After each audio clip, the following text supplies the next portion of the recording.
BNP নেতা রুহুল কবির রিজভীকে নিয়ে BNP নেতাদের একাংশের চরম অসন্তোষ। স্থায়ী কমিটির বৈঠকে রিজভীকে নিয়ে ব্যাপক আলোচনা পর্যালোচনা। রিজভী কী করলেন আর বিএনপি নেতাদের একটা অংশের চরিত্র ফাঁস হয়ে যাচ্ছে।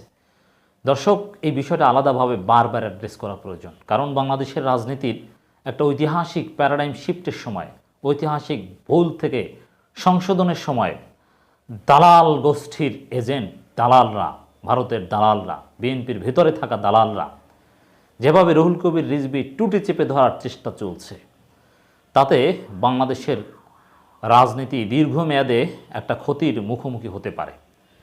এবার যদি বিএনপি সত্যি তাদের আগের ভুল থেকে আনুষ্ঠানিকভাবে প্রাতিষ্ঠানিকভাবে সংশোধিত হয়ে ভারতের আধিপত্যবাদের বিরুদ্ধে সোচ্চার এবং ইস্তেকামাত থাকতে না পারে, তাহলে জাতি পথ হারাবে। এজন্যে রুহুল কবির রিজভীর বিরুদ্ধে এই সময় যে ষড়যন্ত্র, বিএনপি নেতাদের একটা অংশ যে অবস্থান, তার বিপরীতে রুহুল কবির রিজভীর পক্ষে সাধারণ জনগণের, আমাদের ইসলামপন্থীদের, জাতীয়তাবাদী শক্তির চাকুণ্ঠ সমর্থন, এই বিষয়টা জানিয়ে দেওয়া দরকার। এগুলো ব্যাপকভাবে প্রচার করবেন দর্শক, ছড়িয়ে দিবেন। We are on behalf of Ruhul Kabir Rizvi. কোনো দালালদের চেষ্টা সফল হতে দেওয়া যাবে না, বরং বিএনপির মধ্যে যারা দালালি করবে আমরা তাদেরকে দালাল হিসেবে বারবার বলবো। রুহুল কবির রিজভীর জন্য আমরা দোয়া করব। দর্শক, আপনারা জানেন বাংলাদেশের রাজনীতি গত 15 বছর যাবৎ পথহারা। গত 15 বছরে বিএনপি কিভাবে ভারতের দালালি করে আসছে।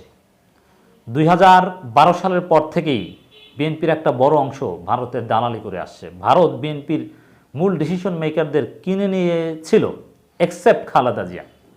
খালেদা জিয়াকে ভারত ডেকে নিয়ে স্পেশাল সম্মাননা দিয়েছিল যখন তিনি বিরোধী দলীয় নেতা ছিলেন তখন, এবং তারপরও খালেদা জিয়া দালালিতে রাজি হননি।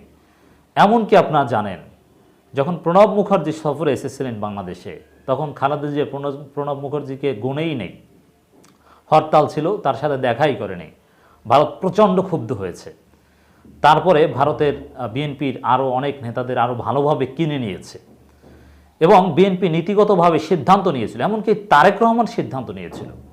তারেক রহমান তার বিশেষ ব্যক্তিগত সহকারী ভারতে পাঠিয়েছিল। ভারতে গিয়ে দি হিন্দু পত্রিকাকে স্পষ্টভাবে বলে এসেছিল যে না, ভারত বিরোধিতার যে নীতি বিএনপির, এটা বোকামি, মূর্খতা। তো এই ধরনের নীতিতে বিএনপি বিশ্বাস করে না, ভারতের সাথে সুসম্পর্ক চায়।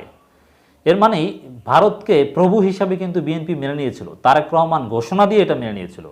খালেদা জিয়ার যে ভারত বিরোধী নীতি, ভারতকে দাম না দেওয়ার, সেটা বোকামি নীতি হিসাবে তারেক রহমানের ঘনিষ্ঠ সহচর ভারত গিয়ে সাফ জানিয়ে দিয়ে এসেছিলেন, ভারতীয় পত্রিকাকে সাক্ষাৎকারেও বলেছিলেন। এর মানে কি পরিমাণ ভারতের দালালিতে বিএনপি লিপ্ত হয়েছিল, ইনক্লুডিং তারেক রহমান, আপনারা বুঝতে পারেন। তারেক রহমানকে ভারতের কিছু কর্মকর্তা আশ্বাস দিয়েছিল যে না, তোমাকে টুডে টুমোর আমরা ক্ষমতা এনে দিব। আর তার ফলেই কিন্তু তার মায়ের নীতি, জিয়াউর রহমানের নীতি, সেটাকে বোকামি নীতি হিসাবে তারেক রহমান আখ্যায়িত করেছিলেন। এর মানে দীর্ঘ অনেক বছর বাংলাদেশের রাজনীতি, বিরোধী দলীয় রাজনীতি ভুল পথে ছিল। কিন্তু আমরা মনে করি, এবং it's true beyond reasonable doubt, যে ভারত মানে আওয়ামী লীগ, আওয়ামী লীগ মানে ভারত। অন্য অন্য সবার সাথে যা বলে এগুলো সব প্রতারণা, বোকা বানানোর কৌশল। ভারত গণতন্ত্র, ফরেন পলিসি, এথিক্স এগুলোর ধার ধারে না। তারা আওয়ামী লীগকে, সেটা বিজেপি হোক আর কংগ্রেস হোক, কংগ্রেস আরও বেশি অপরাধ করেছে। সেই 14 সালে নির্বাচনের সময় যে অপকর্ম, এটা তো কংগ্রেস করেছিল। সুজাতা সিংকে পাঠিয়ে যে ঘটনা ঘটিয়েছিল, এর সাথে ঘাট ধরে নির্বাচনে নেওয়া, এগুলো তো সব কংগ্রেসের চাল। তো এখন বিজেপি করছে। মানে ভারতে যারাই ক্ষমতা আসুক, ভারত মানেই আওয়ামী লীগ, এই বিষয়টা বুঝতে হবে। এজন্যে ভারতের আধিপত্যবাদের বিরুদ্ধে চাপ দিয়ে তাদেরকে সোজা করতে হবে। তো এটা বিএনপি এতদিন ভুলেছিল, তারেক রহমান নিজেও ভুলেছিল, কিন্তু অবশেষে 2024 সালে এসে তারেক রহমানের ভুল ভেঙেছে। এ কারণে তারেক রহমান ভুল বুঝতে পেরে ভারতের আধিপত্যবাদের বিরুদ্ধে সোচ্চার হচ্ছেন, নানান বার্তা দেওয়ার চেষ্টা করছেন। তার অংশ হিসেবে রুহুল কবির রিজভী তার গায়ের চাদর ছুঁড়ে ফেলে দিয়ে ভারতকে একটা বার্তা দিয়েছিলেন যে তোমাদের এই আধিপত্যবাদ নীতির সংশোধন করতে হবে। ভারত বা ভারতের সাথে সম্পর্ক নিয়ে কারো আপত্তি নেই, কিন্তু আধিপত্যবাদের নীতির বিরুদ্ধে একটা বার্তা দেওয়া। তো রুহুল কবির রিজভীর যে সাহসী চাদর ছুঁড়ে ফেলে দেওয়া, এতে দালালদের মনে খুব কষ্ট। বিশেষ করে বিএনপির ভিতরে যারা দালাল ছিল, তারা ওবায়দুল কাদের যেভাবে রিয়াকশন করছেন, ইকবাল হাসান টুকু, আমির খুসরু, এমনকি মির্জা ফখরুল সেভাবে রিয়্যাক্ট করছেন, আমি নাম বলে দিলাম। কিন্তু গয়েশ্বরচন্দ্র রায় এরা কিন্তু খুবই দৃঢ় অবস্থানে আছেন।